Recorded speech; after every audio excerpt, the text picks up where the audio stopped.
So, hi everyone. I'm here with Lee Cottle today. He's the Director and General Manager for Europe for Playvox, and they're in the workforce engagement space. So Lee, thanks very much for joining me. It's great to have you here.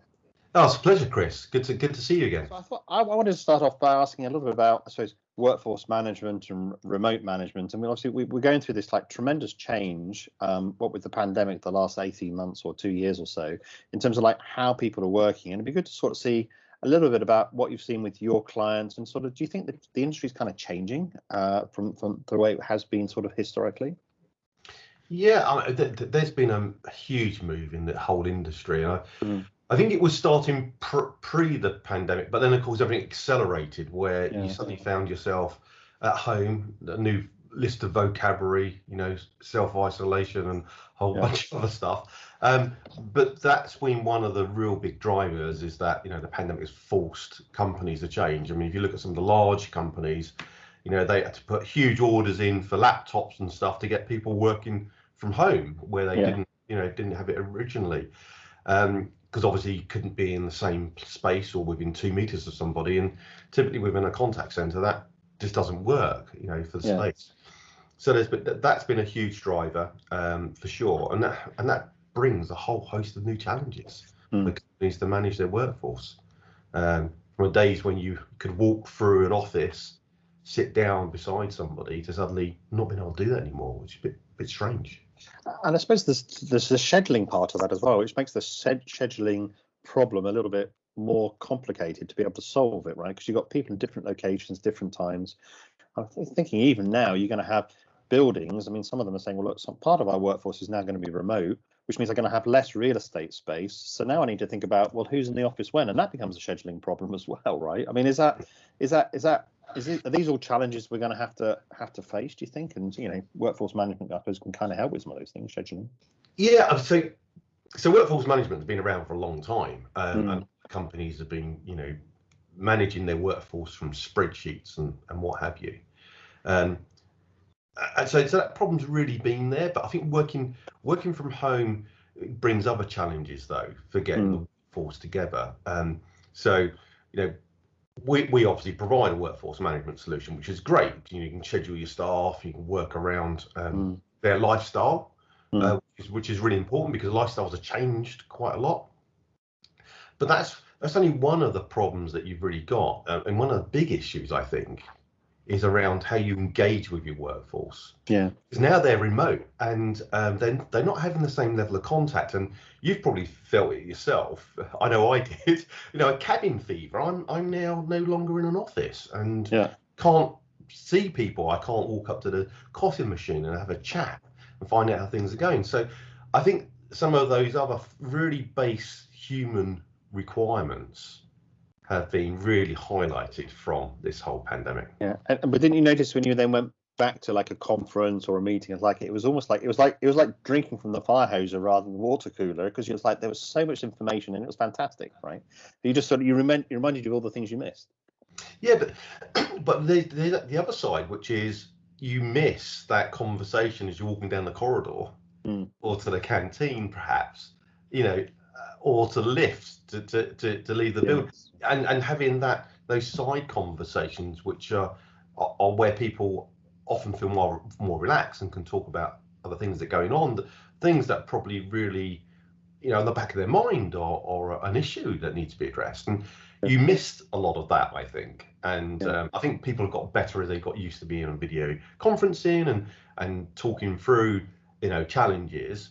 But definitely at the very beginning, it was very stilted and not natural. Yeah. And do you think as a society we sort of almost like undervalued those little chats, right? It's the things you don't realize that are important that actually were probably a little bit more important than we thought. Do you think we undervalue it because we were very focused on meetings and productivity and those kind of things, rather than actually some of the value comes from some of the softer skills or the softer kind of interactions? I think we just assumed it was there. It was almost a throwaway item, because it was just commonplace, and then suddenly you take it away and people realize how important it is. And if you think about the wider thing, particularly in the contact center world, to get true engagement, you need to have a really motivated workforce. Yeah. Okay? So you need to give good customer experience, and if you don't have that personal, touchy-feely thing, it goes. And so I think it's really important that in that particular industry that you have that social contact, because without it, we're nothing. Without those individual things that you give in conversation or through a chat session with a customer, that's just completely lost. So I think we're all struggling through that. I mean, how do you think it's going to evolve? And then what do we need to put in place to make sure given that we know that we need to retain some of these things? I think what one thing that's really going to happen is going to be a combination of all of those things. Hybrid. You're going to have people that prefer working in an office with other people because at home they don't really have the space to be able to do that. So there'll be an element of people that will love to go back to an office. There'll be others that will say, actually, I really enjoy working from my home environment. It gives me a lot more flexibility around my family, my home life. And there'll be a combination of people that will say, actually, I do want a bit of both. I do want to occasionally go in and almost just absorb this energy of being with people and then go away. So I think there'll be no, I don't think there'll be any common rule for it. I think one of the things that the pandemic has proven is that you can work remotely, securely, with customer information. And that was one of the big fears for a lot of companies. So I think that problem's gone away, and there's a lot more confidence with people working remotely. But the engagement piece is something that we need to work out what engagement needs at an individual level, because everybody needs different things. Let's say, for example, you're slightly Asperger's, you're probably happy with your own company and without being with other people, whereas there'll be other people that are introverts that want to, or extroverts that want a different thing, different shape. So I don't think there's any real right answer. And do you think there's a danger that we just sort of revert to, I suppose, almost like the loudest voice in the room in terms of because it sounds like it's a much more complex situation we're going to be in, which is looking at individual treatment or individual sort of situations. But there is a danger and a bit of a move to sort of everyone sort of like swinging back to the way it was before, which then some of those people are not going to be happy. I mean, how do we make sure as an industry, I suppose, we try and keep that balance? And particularly, what are the tools and techniques do you think you've got to try and make sure you can satisfy all of those needs? I think there's lots of things going on in the world generally. I think the one of the most important things is that people have determined now what's most important to them, and they're saying, well, actually, I want to work, but I want to work in my own terms. And also, there's a skill gap of trying to get people as well. So I think as employers, there's going to be a lot more flexibility around giving a more fuller employee package, which will be flexibility around real flexibility around working hours, around the business, more time to actually take care of your mental health.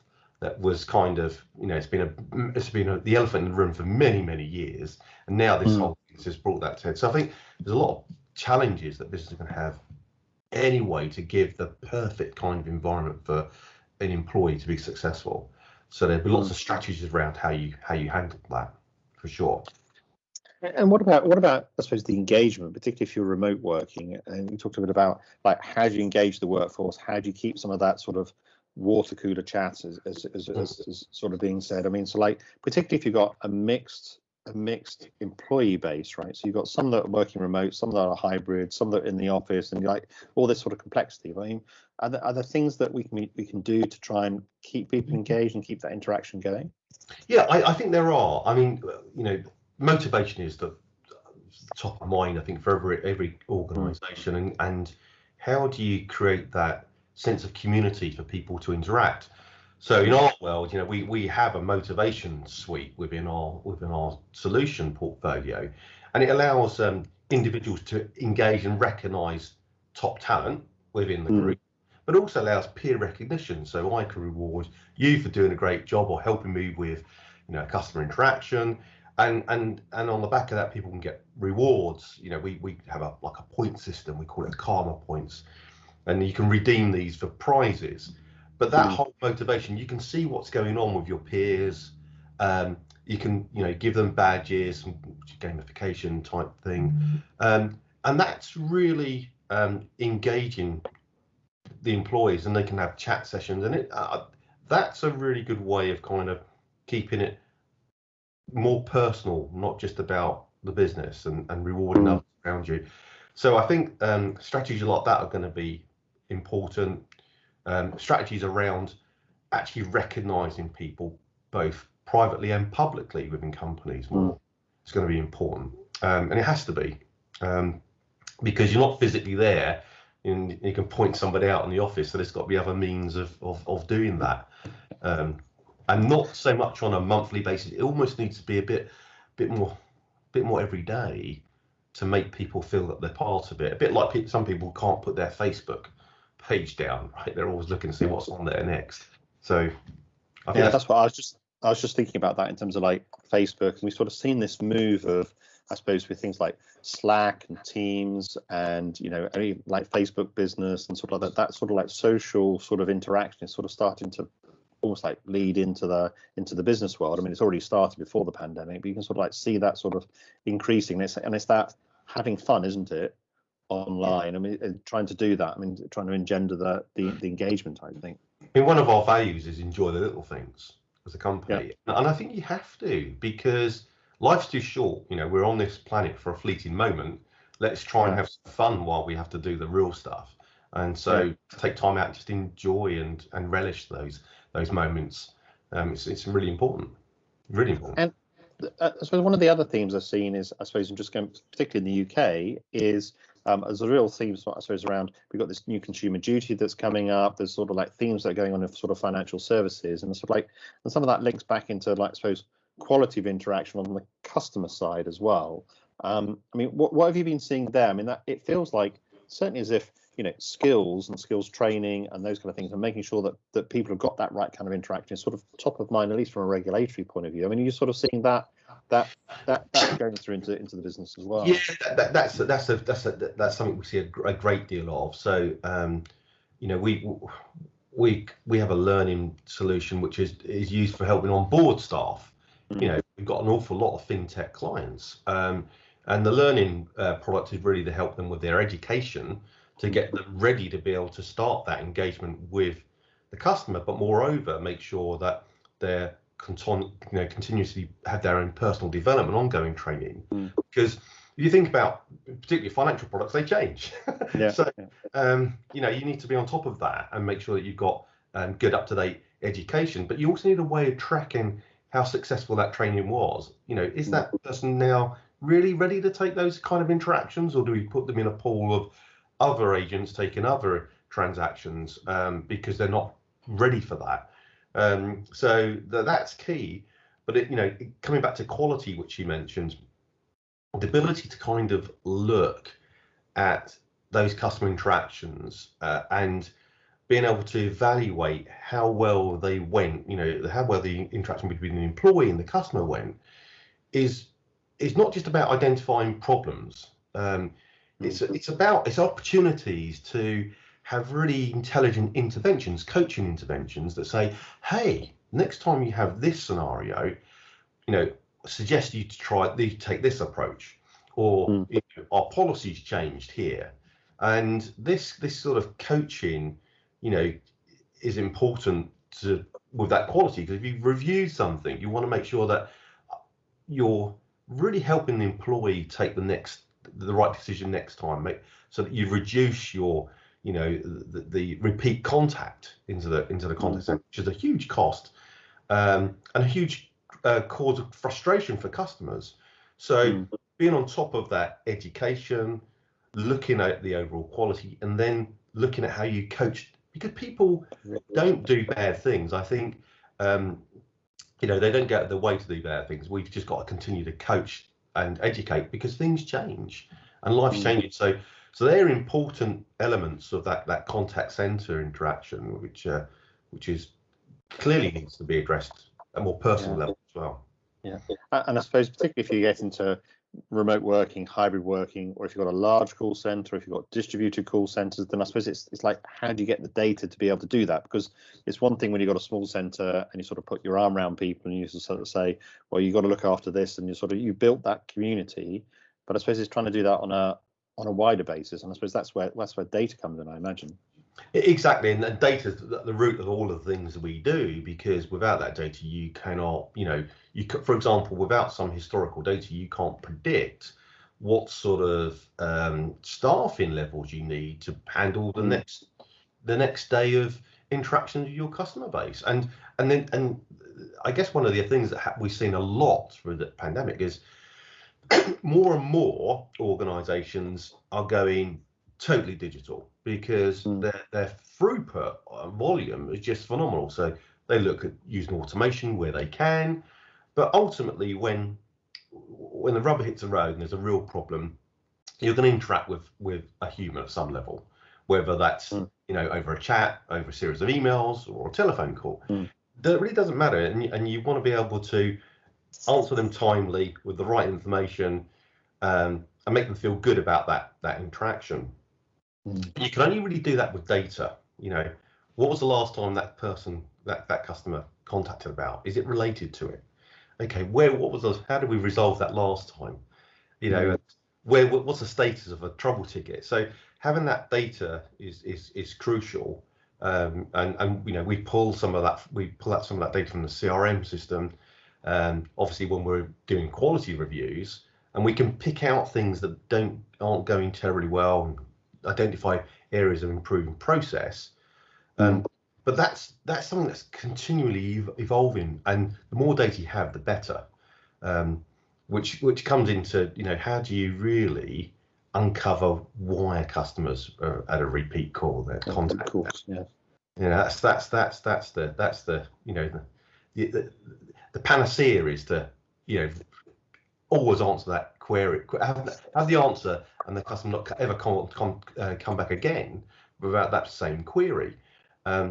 It's never ever going to be quite perfect, but with data you can improve things and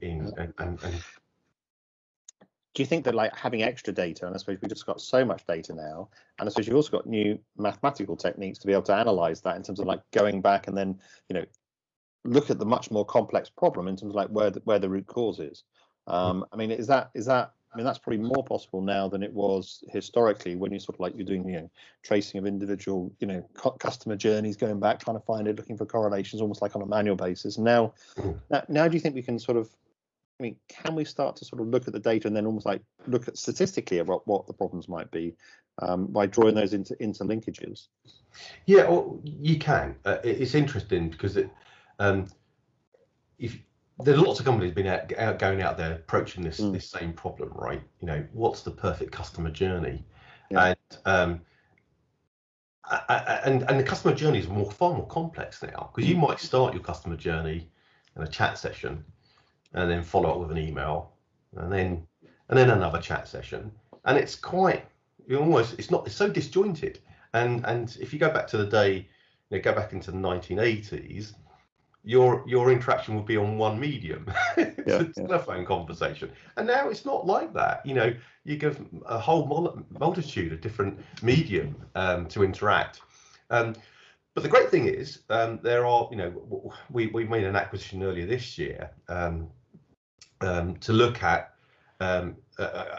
how we can really analyze those insights and make really intelligent decisions around actually why did the customer why did the customer contact us? What was the feedback? Some sentiment as to how well did they feel that they were dealt with in our organization. And that uncovers amazing insights. And by analyzing those, you can say, actually, I've got a problem over here, and it might be the way that you've presented the product on the website, or some product information. It could be a process problem, and with those insights, then you can make huge changes to your organization to improve those customer journeys, if it's a process thing. Maybe it's an education thing. Maybe we've launched something and it's a bit ambiguous and the staff don't really know how to answer that. and maybe it's a training education issue. So yeah, I think, definitely in our world, because we cover all of these components, it's great because to get the real best out of your employees, you need to give them tools, and you need to give them insights, and you need to give them ongoing coaching and personal development, because that's crucial. And you need to show some love as well, which is really important. As humans, we're sort of quite used to having it's almost like, if I pull this lever, something happens over here, and that's sort of quite an easy relationship we seem to have. But I suppose if I pull this lever and something else happens over there, and something's happened, 3 weeks ago, how that's then impacting my customer experiences, that's quite hard for humans to sort of process. I mean, you have to really sort of study it, but I suppose the data can sort of get to do some of those more sort of like complex relationships that we've probably never got to before, I would have thought. Yeah, exactly. And I think, you often start with solving the big problems, the repeatable things first. Yeah. And then you start saying, well, actually, now I can refine my service. I can start to really weed out, I can take my 30%, fix that. Right, I'm down to my 5% of problems that I'm trying to weasel out because there's a bigger cost to us as an organization or whatever it is. And you can go on that journey to improve the whole process now with this data, which is phenomenal if you think where we were before. To get to that, someone would have to go through a whole bunch of transactions and then come up with, a synopsis of why they think it's happening. And it might be an unrelated thing, but now we've got all this data that supports actually true action. And with data, you can look at what's the cost to implement the change. Yeah. What's my priority now as a business? And you can lay that data out and say, right, I need to fix this, and it might be my website, for example. And and so I think this is really positive, also for consumers as well, because it's incredibly frustrating as customers, and you don't get the experience you're expecting. But you raised a really interesting point, I suppose, around it's not just problems as well. It's also around the reverse of that is like, well, what do customers want, and how did they want it differently? And some of those might not be intuitive as well. So rather than us saying, like, this is my process, take it or leave it, but I'm going to fix any problems you have for my process, it's almost like, well, let's design the process around what you want and use the data to do that. So and it comes back in a conversation I was having the other day around sort of like the growth mindset, in terms of like, even from an agent point of view, it's like, not what have I done badly, but what have I done well, and then how do I then use the data to then work out how I can get better. And it's sort of like changing the way we think about our work life to a certain extent. I think you're right. I think the days of people being told that was really bad or are different. And I think our approach is, we know psychologically that people don't respond well to that. Yeah. So you have to say, well, actually, you've done a great job here. Here's some areas of growth, improvement. And you focus on that, and and then you get more out of them, the team, because you're being respectful. And I think that's another thing that's been, we've changed, a lot. And if you go through the very beginning of time, particularly in contact centers, people were stuffed together, really strict processes, normally in a big binder, and now it's all electronic. And if you think about the cognitive load on an agent, it's a lot going on. Got these applications that they're trying to deal with the customer problem, find knowledge to be able to deal with it, log the detail. There's so much going on in their world. There's a responsibility, I think, for the organizations to make that environment better, easier, more intuitive for them as well. And the great thing is a lot of cloud compute type solutions that are out there, a lot of SaaS products, are definitely making it more intuitive, and they're starting to give standards around how people now interact with solutions, which definitely makes it a lot better. But it's still a long way to go.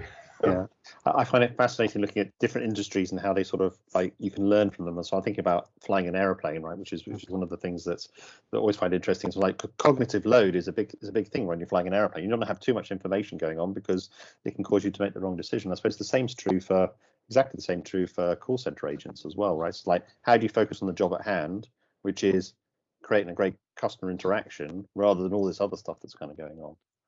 Exactly, and there's a lot of noise, isn't there? You're just trying to dial out the noise for the agent, so they just got what they need to be able to handle that interaction at that moment in time. So there's a lot we can do there, I think, generally in the market to make that better. But I think, moreover, going back to the piece you just mentioned here about the motivation of those the staff, make them feel good about what they've done, reward them, and provide the coaching interventions when they're appropriate to help them on that learning path. And because I think when you think of it, if you dial it back and you say, actually, in the contact center, they are the frontline support of your brand. So if they are enthusiastic, happy to be there, it's going to come across on the phone. And even if you are a little distressed by something, you're going to actually feel this person's going to really own my problem because they're enthusiastic.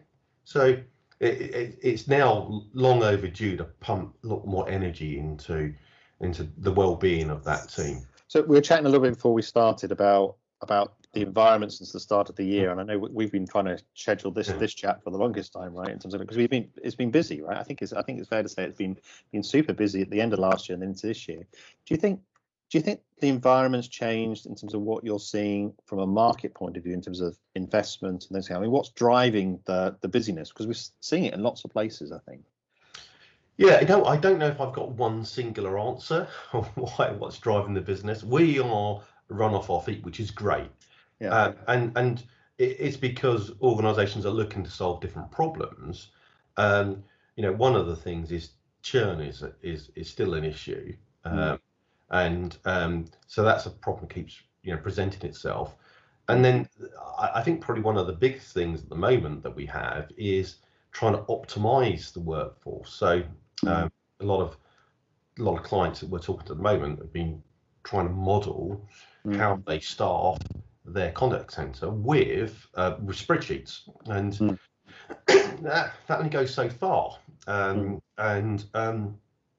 So that becomes an interesting conversation, because when we go through that process with them, we realise that they've perhaps even overstaffed their contact center.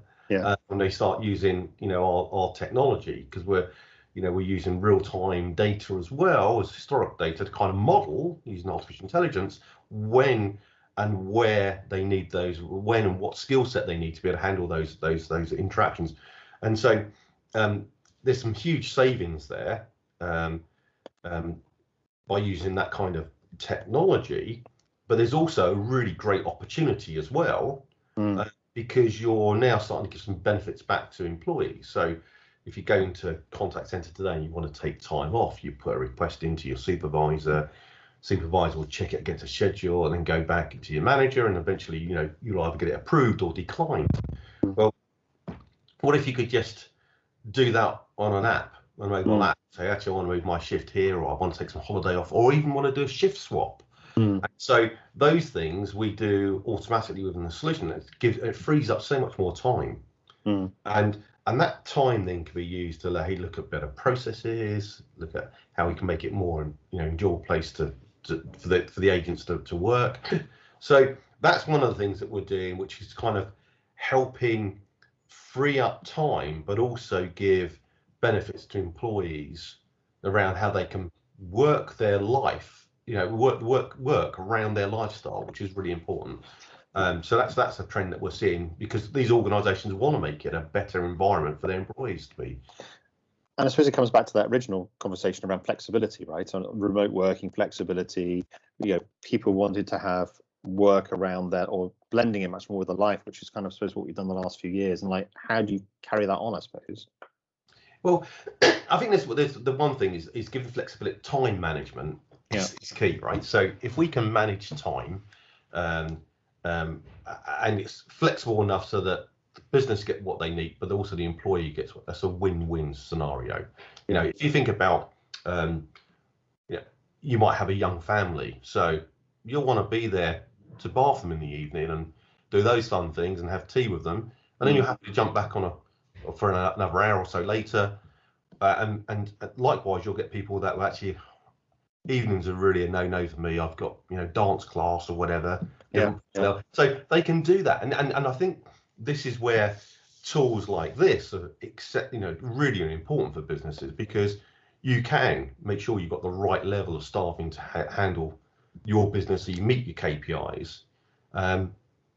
But you also give that flexibility to employees, which wasn't there before. So I think that's great.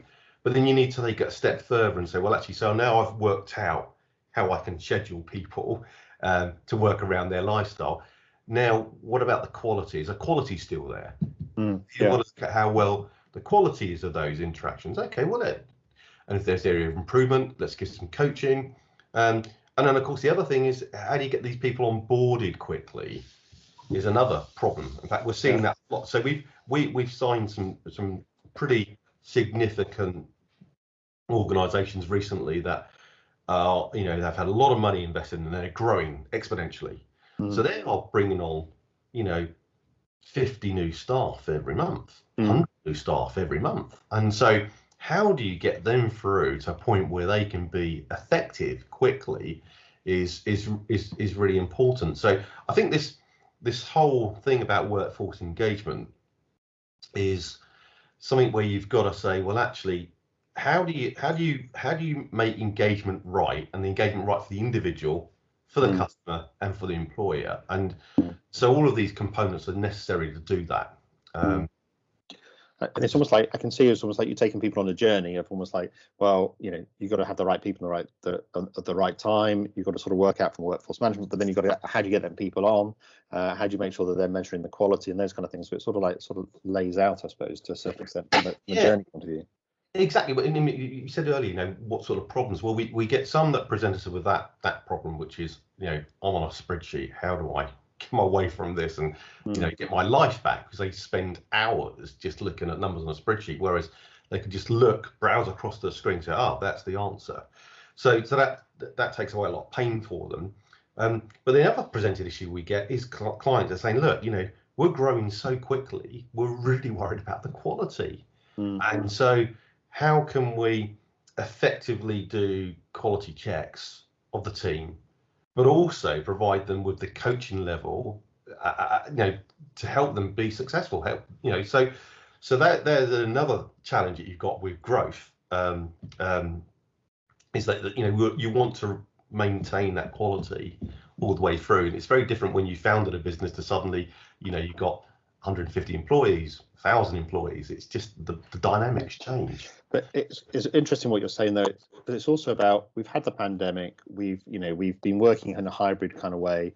We know that we've got to look around things like quality and scheduling and those kind of things. But it's also the collateral effects of what happens as well. So the new hire piece and the fact that there is a lot of churn of employees in the market at the moment. People are shifting around, but it does present a new hire problem, right? Which you wouldn't naturally think about first off, but actually it's a problem that's going to have to be solved for.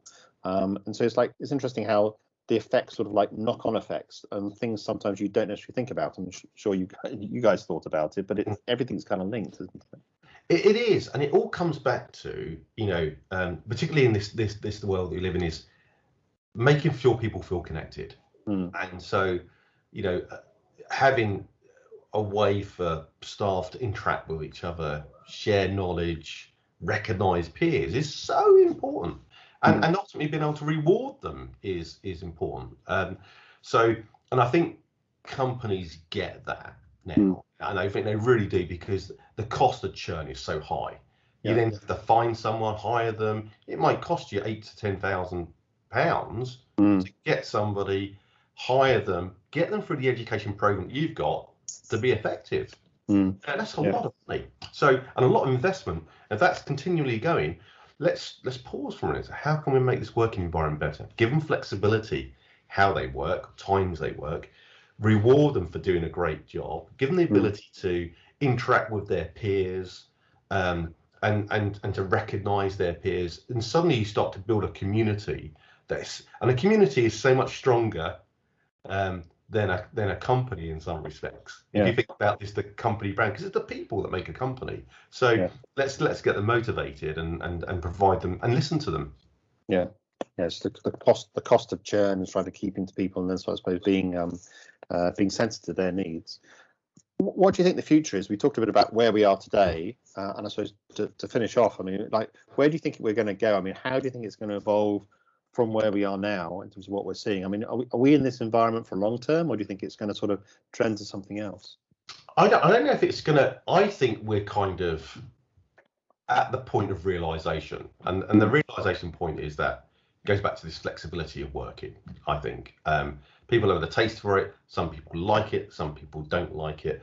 I think one of the things that will come out of this is that individuals themselves will know what works for them. And so when they're looking for change or to move job, they're going to go, actually, I want this kind of environment because it's important to me. So if you play that back and look at organizations that want to employ, they know, well, actually we need to have this flexibility. So I think that's the first thing. I think there'll be a continual growth of artificial intelligence technologies being used, like conversational AI, which will be used to automate interactions between customers. That's been a trend that's been going on for a while, but I think the realization is that there's a big cost. So we need to take some of that low-hanging fruit and kind of address that through technology.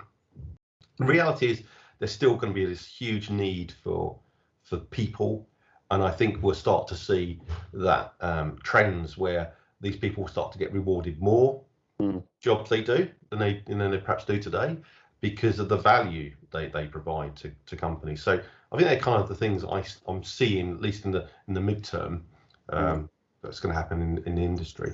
And it's almost like the digitalization or the process automation is almost like takes out the stuff that's probably less valuable from a human point of view and makes what we do as humans probably more valuable, which might then mean that you spend more time doing what humans are good at, but it probably expands the world rather than it being sort of a negative thing. I mean, it means we can do more with the same resource. Exactly right. And I think this pandemic has really shown something, that we need that human interaction. And whether it's over a chat session, and people aren't daft, they know when they've got a bot versus when they've got a human. Right. So I think people know that, and then they want and they need that at certain points. And so if it's something quick and you can get the answer, great, because we're all for getting resolution. Okay, I know I'm pretty impatient wanting resolution. I'm pretty no different than many. But there are times where something needs to be explained. It's a bit more complex. I don't understand this financial product. Can we go through it again, for example? So there is that need to have that human contact. And when you have that, you have to have the ability to show empathy, understand it, and you need to be really enthusiastic about the brand you're representing. So I think that's these are many things in this world that are important in this industry. Yeah, well, I do think it's a bit of an inflection point. It's fascinating to see sort of how it's gradually evolving, even over the last, the last 12 months or so. It's been fascinating. So, Lee, thank you very much for making the time. I really appreciate it. It's fascinating as always, and we're gonna watch that space, and sort of certainly flexibility and thinking about the end experience is definitely something that I've taken away. That's Chris. It's been an absolute pleasure. Keep in touch. Thanks very much.